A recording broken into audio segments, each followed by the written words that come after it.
দেখে মনে হচ্ছে দুজনেই পরহেজগার ব্যক্তি। আসলে তারা ভয়ঙ্কর। হুজুরের ছদ্মবেশ নিয়ে শান্তির ধর্ম ইসলামের নাম ভাঙিয়ে একের পর এক ভয়াবহ অপরাধ করে চলেছে তারা।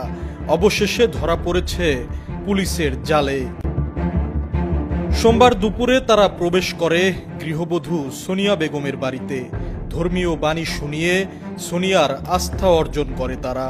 এক পর্যায়ে সুযোগ বুঝে সোনিয়াকে খাওয়ানো হয় পরা পানি। পানি খাওয়ার কিছুক্ষণ পরই অসুস্থ হয়ে পড়েন সোনিয়া। হিতাহিত জ্ঞান হারিয়ে ফেলেন তিনি। প্রতারকদের কথা মতো ঘর থেকে বের করে এনে দেন ৩,০০০ টাকা। টাকা নিয়েই চম্পট দিচ্ছিল দুই প্রতারক। তবে বেশি দূর যেতে পারেনি। ধরা পড়ে সোনিয়ার শ্বশুর মজিবর রহমানের হাতে। পরে গ্রামবাসী তাদের আটক করে পুলিশের হাতে তুলে দেন। চলুন সোনিয়া, তার শ্বশুর ও গ্রামবাসীর মুখ থেকে শোনা যাক কি ঘটেছিল। উনি আইছিল, আইসা আমাদের ঘরের সামনে দাঁড়া ছিল। আমি আবার ওই জায়গায় আইছি যে পোলাপান ঘরে রয়েছে। উনি আবার বাড়ির মধ্যে ঢুকছে, বাড়ি কেউ নাই, মা হলো নাচছে। আইসে উনি সালাম দিচ্ছে আমার, আমি সালামের উত্তর নিছি। তো উনি কইল কি কোন মাদ্রাসার জন্য মানে সেই সাহায্য নিবার আইছে। এটা নিবার আসলে পরে আমি আবার ঘরে 50 টাকা ছিল, 50 টাকা দিছি। ওনার হাতে দিবার গেছি, ওই যে যার চুল বড় বড় উনি কয় কি যে বুনু আমি তো টাকা পয়সা নেই না আমার। পরে ওই ছোটজন করলে যে আমার হাতে দেন, দিচ্ছি। তেমন হচ্ছে টাকা নেয় না, তাই চাল দিই।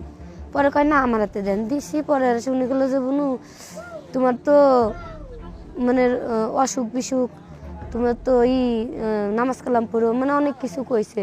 তুমি নামাজে পড়লি নবী সাহেবদের দেওয়া বাবা হ্যান প্যান অনেক কিছু কয়ে তা আমার কয় কি তোমার একটু পানি এনে দিছি, আমার একটু পানি এনে দাও, তোমার একটু পানি পরে দিয়ে যায় খালি তুমি ভালো হয়ে যাবা। পরে আমি পানি দিছি, পানি এনে দেওয়ার পর কয় কি আগে তুমি একটু খাও। তা আগে আমি পানি একটু খাইছি। খাওয়ার পরে উনি আবার হাতে করে পানি মগেরতে নিয়ে আমার হাতে দিল, হাত দিয়ে তা সেই পানি আমি খাইছি। খাওয়ার পরে সে পানি আমার কাছে মিষ্টি লাগছে।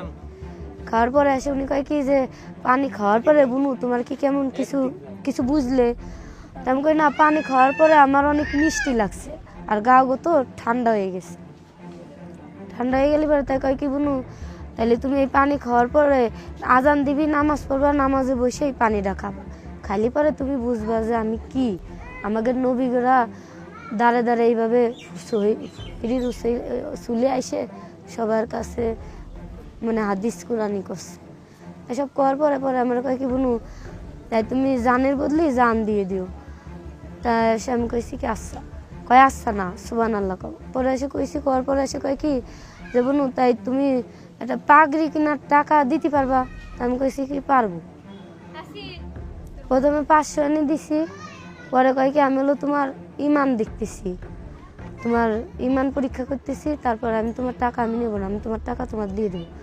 পরে ওই পানি খাওয়ার পর ওই 500 আমার হাতে দিয়ে ওই উনি কইলো কি যে বুনু তোমার ঘরে যা আছে তুমি মুট করে নিয়ে আসো, তুমি মুট করে নিয়ে এসো, কেউ যেন দেখে না।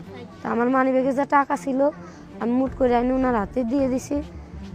তারপরে কি হয়েছে আমি করবো ওদিকে আমায় পানি খাইতেছে। পরে আমি কই কি আমায় আত্মই বিটারে দিল।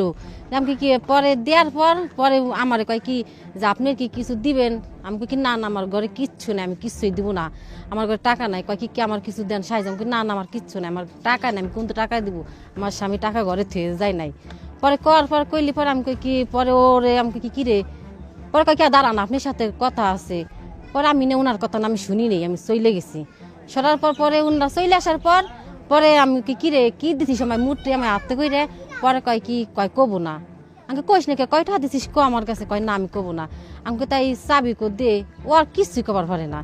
পরে এসে আমি সেই যাই ঘরে যে চাবি বাই করে এসে ওর সাল হাতে করে নিয়ে পরে যাই দেহি দিই। পরে যাই দেখি মানিবে কিছু না, আমি কি টাকা কো কি টাকা মাকা সব দিয়ে দিছি।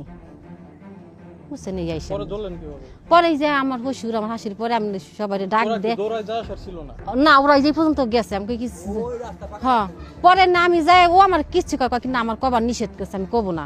আমার বিটা অজ্ঞানিক টাকাটা নিছে, আইসে শুনলাম, শোনার পরে দৌড়িয়ে গেছে যে আইরে অন্য আগে দৌড়িয়ে আনছে রাস্তায়, পাকা রাস্তাতে দৌড়িয়ে আইনে কইছে কি তার টাকা দেওয়া চলো আর দুই পানি পড়বি টাকা যাইছো কয় আমি আনছি আইনে, তাহলে দৌড়িয়ে আনিয়েছি। পরে কি করছেন? ওই তাকে বাধ্য দিয়ে অনেক সহিস করছে, তারা টাকাটা দিয়ে দিচ্ছে। পুলিশে দিয়ে দিছে? হ্যাঁ, পুলিশে দিয়ে দিচ্ছে।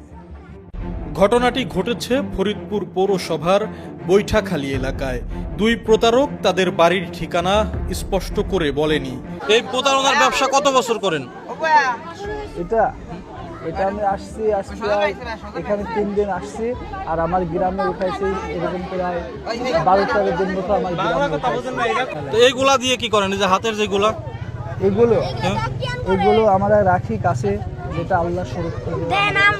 আল্লাহর সন্তুষ্টির জন্য? না, আল্লাহ আমাদের সুরক্ষা দেয়।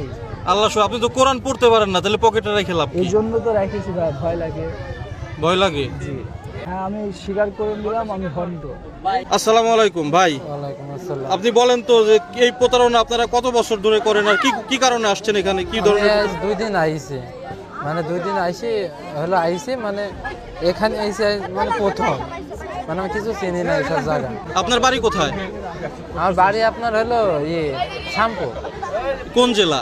আপনার কুষ্টিয়া জেলা, আপনার হলো এই ঝিনাইদহ, আপনার হ্যাঁ, ঝিনাইদহ। ঝিনাইদহ? হ্যাঁ, ঝিনাইদহ শ্যামপুর। শ্যামপুর? জি। ঝিনাইদহ শ্যামপুর নামে কোনো জায়গা আছে? জি। আর ওনার বাড়ি কোথায়? এর বাড়ি কোথায়? এর বাড়ি? ওনার বাড়ি হলো কাতলামারি। এর বাড়ি কোথায়? কাতলামারি। হ্যাঁ, কাতলামারি ওনার বাড়ি।